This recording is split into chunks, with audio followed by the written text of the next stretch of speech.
My name is Lana, and this is the story of how I learned that freedom isn't free. It comes at a cost you might not survive to pay. From the moment I stepped into that godforsaken house, I knew there was no escape. The walls weren't just barriers, they were suffocating reminders of my captivity. Every room felt like a tomb, every shadow whispered threats, and every word from him, the man who claimed to own me, was laced with venom. He wasn't just powerful. He was a monster cloaked in tailored suits and false civility. His cruelty wasn't random. It was calculated, designed to break me piece by piece until nothing remained but obedience. Every day was a test of survival. He humiliated me in ways I never thought possible, reducing me to tears with cutting remarks about my worthlessness. But what terrified me most were his stories about his two previous wives. They had vanished without a trace, leaving behind only whispers among the staff. Some said they ran away and paid with their lives. Others believed he killed them himself when they tried to defy him. Either way, their fates haunted me, a grim reminder of what awaited if I dared to cross him. Each night as I lay awake in my cold, sterile bedroom, I imagined myself buried beside them in some unmarked grave, forgotten by the world. To make matters worse, he hired a bodyguard, not for my protection, but as another pair of eyes to watch over me. At first glance, Dylan seemed like just another cog in the machine, a silent enforcer meant to ensure I stayed in line. Yet something about him unsettled me. Was it the way his gaze lingered a second too long? Or the faint flicker of unease in his expression whenever he barked orders? Whatever it was, Dylan's presence added a new layer of tension to an already unbearable situation. Was he truly loyal to the man who held me prisoner? Or did he harbor secrets of his own? For the first time since being trapped here, I allowed myself a dangerous thought. Maybe, just maybe, I wasn't completely alone. Dylan was a mystery wrapped in silence, his cold demeanor both infuriating and unnerving. He rarely spoke unless necessary, and even then his words were clipped, devoid of emotion. It wasn't just the way he carried himself, rigid, calculating, but also the way he looked at me, or rather, through me, as if I were invisible. At first, I dismissed him as another pawn in the grand chessboard of my captor's design, a tool crafted to ensure my compliance. But over time, cracks began to show in his stoic facade, revealing glimpses of something more complex beneath. One night stands out vividly in my memory, etched into my mind like scars on skin. I had been pushed too far by him, humiliated until I could no longer hold back the tears streaming down my face. My knees buckled, and I collapsed onto the cold marble floor of the living room, sobbing uncontrollably. "Please," I whispered between gasps for air, not knowing whether I was pleading with God, Dylan, or some unseen force that might take pity on me. "Help me, please." Dylan stood there, unmoving, his hands clasped behind his back. His expression remained impassive, but his eyes betrayed him. For a fleeting moment, I saw it, a flicker of anguish, a storm raging behind those guarded irises. It was as though he wanted to step forward, to offer comfort, but an invisible chain held him back. The internal battle within him was palpable, written in the subtle tremor of his clenched jaw and the way his fingers twitched ever so slightly against his palm. Yet he said nothing. Not one word passed his lips. Instead, he turned away, leaving me alone with my despair. But despite his silence, small acts of defiance began to surface. One afternoon, while wandering aimlessly through the labyrinthine halls of the house, I stumbled upon two men loitering near the library. They weren't staff. They were strangers. Their intentions clear when one of them grabbed my arm and sneered, Boss wants a word. Panic surged through me as I realized this wasn't a casual summons, it was a setup. Before I could scream, Dylan appeared seemingly out of nowhere, his presence commanding yet eerily calm.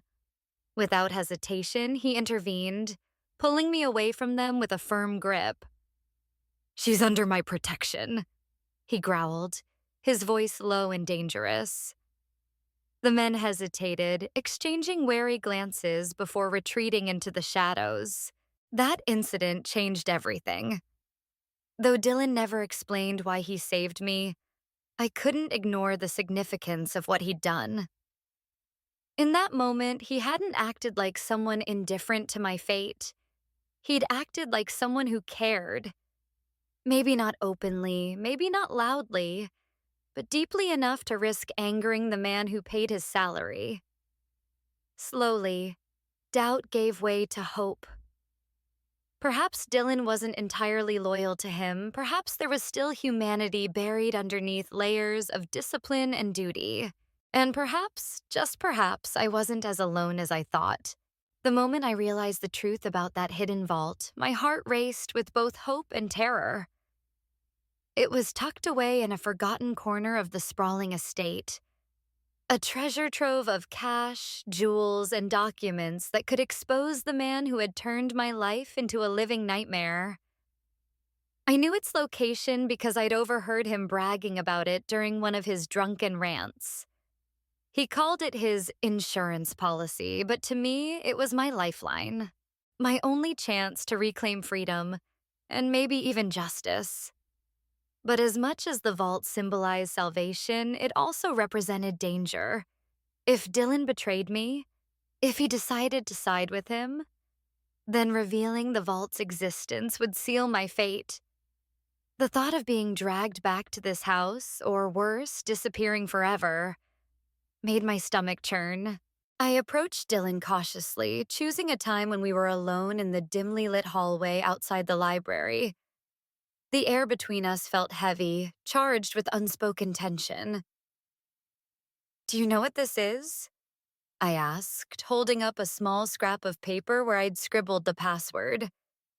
His eyes flickered down to the note, then back to mine, sharp and unreadable.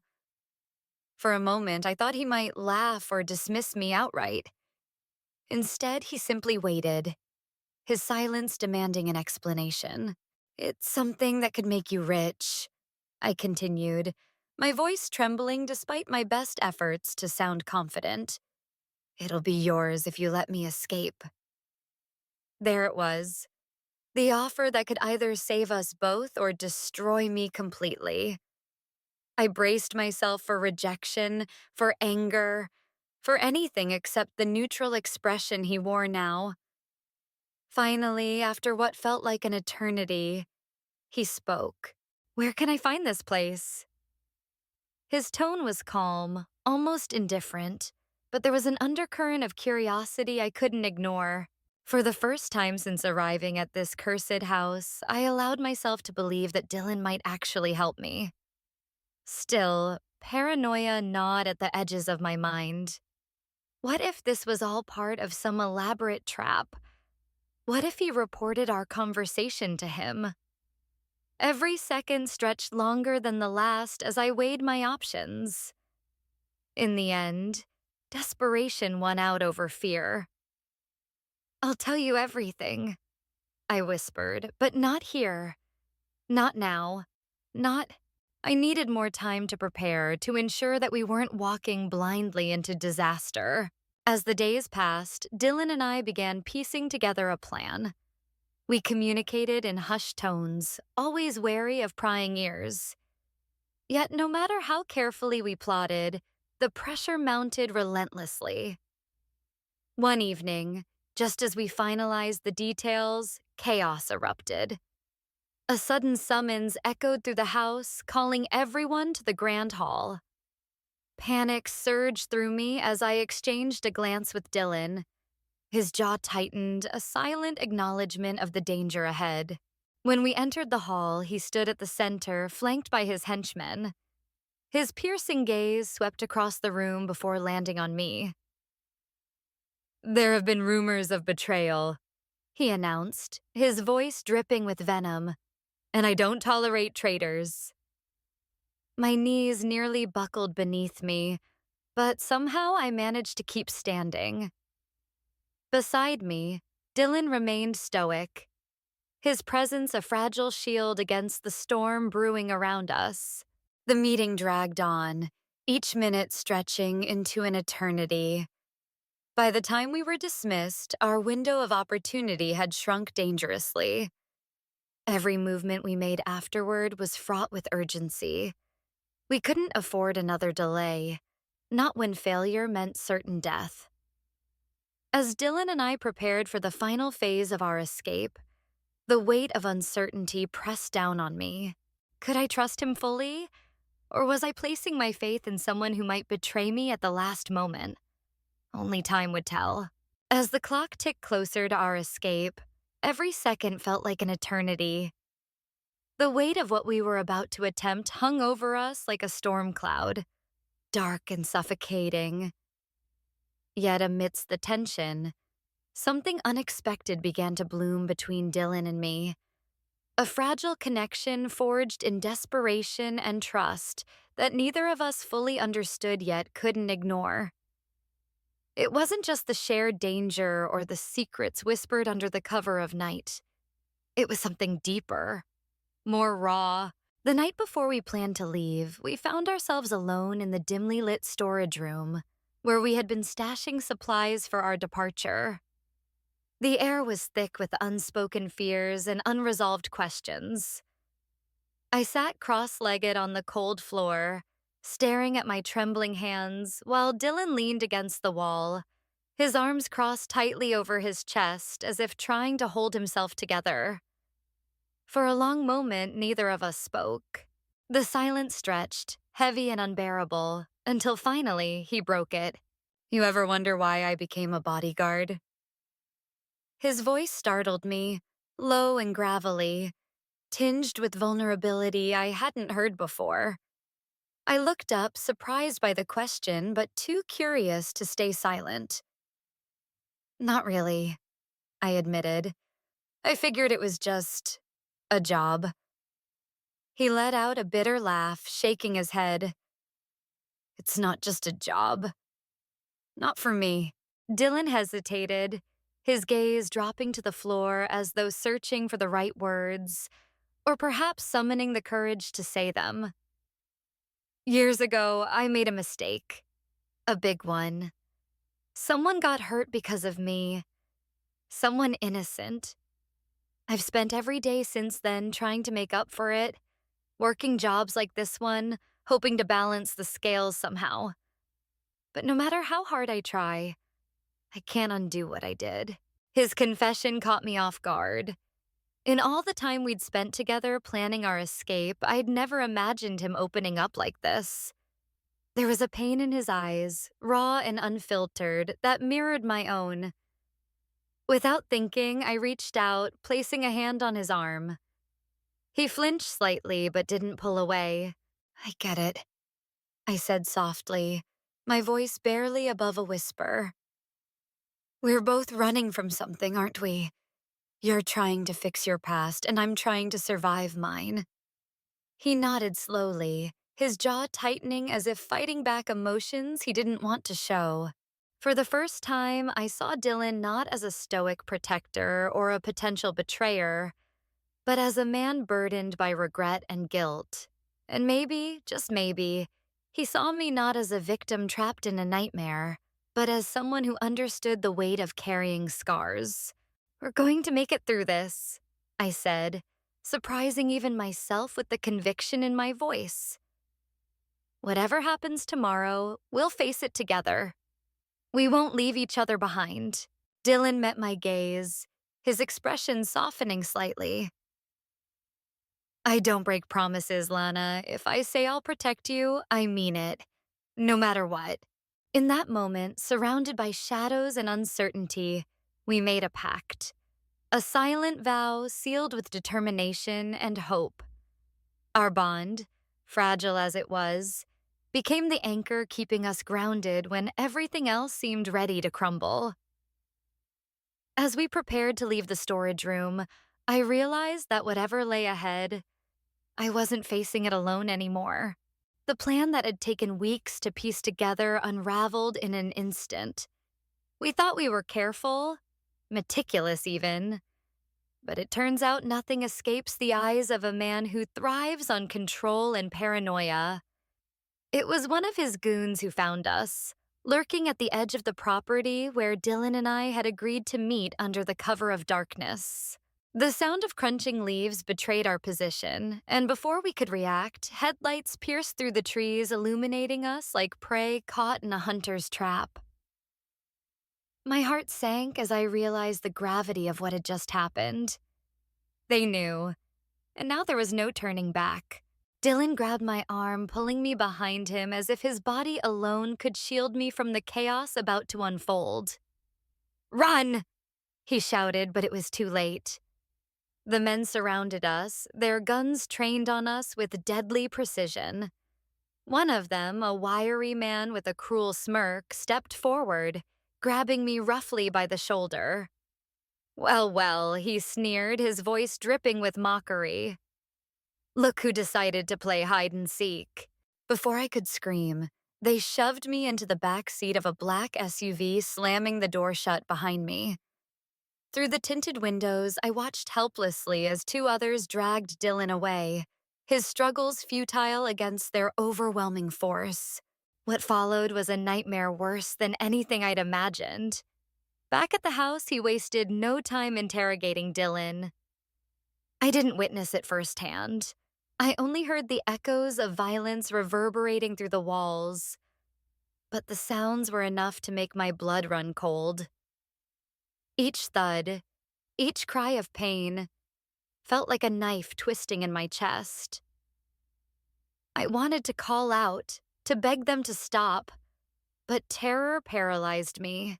Instead, I sat huddled in the corner of the dark room where they'd locked me, clutching my knees to my chest as tears streamed down my face. Through the haze of fear, fragments of their conversation drifted to me. "Where is she?" he demanded, his voice low and menacing. There was a pause, followed by the sickening crack of flesh meeting bone. Dylan grunted in pain but remained silent. Another blow landed, then another, until finally he roared in frustration. "You think your loyalty will save her? She's already dead to me." Even in the depths of despair, I clung to the hope that Dylan wouldn't break. He had promised to protect me, and despite everything, I believed him. But the weight of guilt pressed heavily on my shoulders. This was my fault. If I hadn't trusted him, if I hadn't involved him, none of this would have happened. Yet deep down, I couldn't regret it. Without Dylan, I would have been truly alone. Hours passed, or maybe it was minutes. Time blurred in that suffocating darkness, until finally the door creaked open. He stepped inside, his silhouette framed by the dim light from the hallway. His presence filled the room like poison, choking the air out of my lungs. "Did you really think you could escape me?" he asked, his tone icy and mocking. "After everything I've done for you? After everything I've given you?" His words slithered over me like venomous snakes, each syllable designed to crush whatever shred of resistance I had left. I forced myself to meet his gaze, though every instinct screamed at me to look away. "Why are you doing this?" I whispered, my voice trembling. "Because you belong to me," he replied simply, as if it were the most natural thing in the world. Then, without warning, he grabbed my chin, forcing me to look directly into his cold, unfeeling eyes. "And no matter how far you run, you'll always come back here. To me." His grip tightened painfully, and I flinched, tears spilling down my cheeks. When he finally released me, I collapsed onto the floor, sobbing uncontrollably. As he turned to leave, his footsteps echoed ominously in the silence, a reminder that escape was impossible. For now, I was trapped once again, but the fight within me refused to die. Not yet. Not while Dylan still breathed. The moment he revealed his plan, my blood turned to ice. Standing in the grand hall of that suffocating house, I could feel the weight of his words pressing down on me like a tombstone. "You'll join my collection of traitors," he sneered, his voice dripping with malice. "Buried by the lake, right next to your predecessors." His eyes gleamed with a cruel satisfaction as he spoke about the two wives who had come before me, two women whose lives ended because they dared to defy him. The thought of sharing their fate sent waves of terror coursing through my veins. My legs trembled beneath me, but I forced myself to stand tall, refusing to let him see how deeply his words had shattered me. When I tried to fight back, to scream or resist, his laughter cut through the air like a blade. "You think defiance will save you?" he taunted, grabbing my arm with bruising force. "Soon enough, you'll learn obedience." His grip tightened painfully, and I flinched, tears spilling down my cheeks. But what broke me most wasn't his cruelty. It was knowing that Dylan was being made to watch it all unfold. Bound and gagged in the corner of the room, his eyes burned with fury and helplessness as he strained against the ropes that held him captive. Every time I cried out, every time I whimpered under his hands, I saw Dylan's expression twist further into anguish. He wanted this, to break both of us at once. Forcing Dylan to witness my torment was part of his twisted game, a way to punish not just me, but also the man who had dared to protect me. At one point, when he struck me across the face with brutal precision, Dylan roared behind his gag, thrashing violently against his restraints. "Stop!" I screamed, pleading not for myself but for Dylan. Watching him suffer was almost worse than enduring the pain myself. But no matter how much Dylan struggled, there was nothing he could do. The realization hit me like a punch to the gut. We were completely at his mercy. And yet, even in the depths of despair, something inside me refused to give up.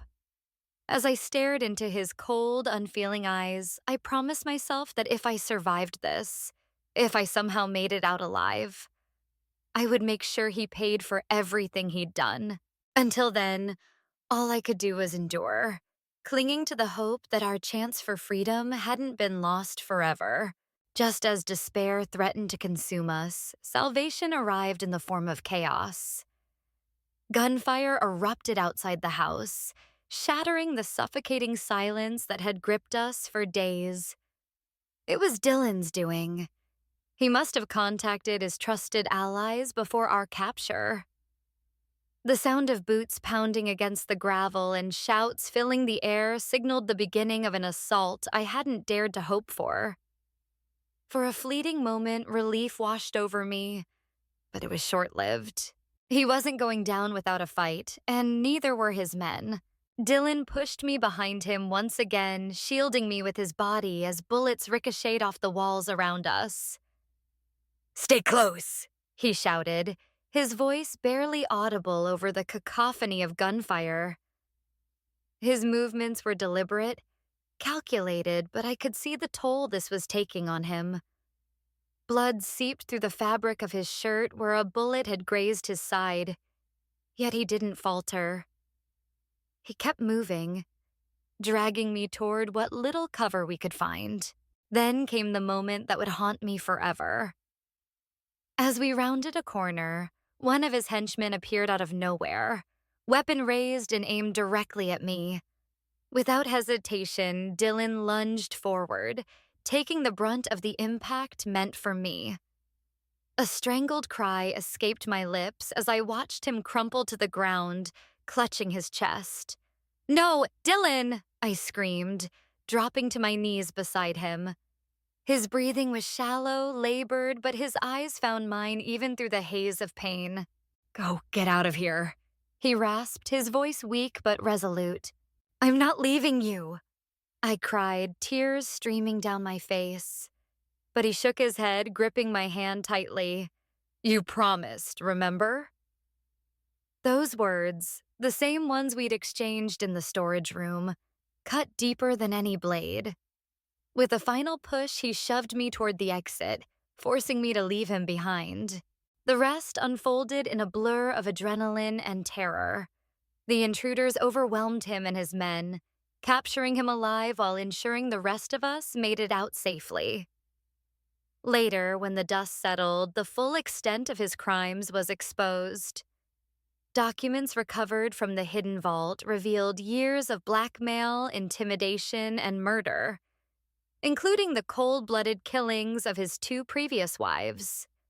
Public outrage followed, and justice finally caught up with the man who had tormented me for so long. But as I stood outside the burning wreckage of that cursed house, my heart ached for Dylan. He had given everything to save me, and though I owed him my life, the cost of my freedom felt unbearable. The ocean stretched endlessly before me, its waves crashing against the shore with a rhythm that mirrored the chaos still swirling in my mind. I stood barefoot on the cold sand, clutching Dylan's jacket around my shoulders, the only piece of him I had left. The weight of his sacrifice pressed heavily on my chest, each breath a reminder of the life he gave to save mine. As the sun dipped below the horizon, painting the sky in hues of orange and crimson, memories of that fateful night replayed in vivid detail. His final words echoed in my ears. "You promised, remember?" I owed him more than just survival. I owed him purpose. That realization struck me like lightning. Dylan didn't die so I could live in fear or grief.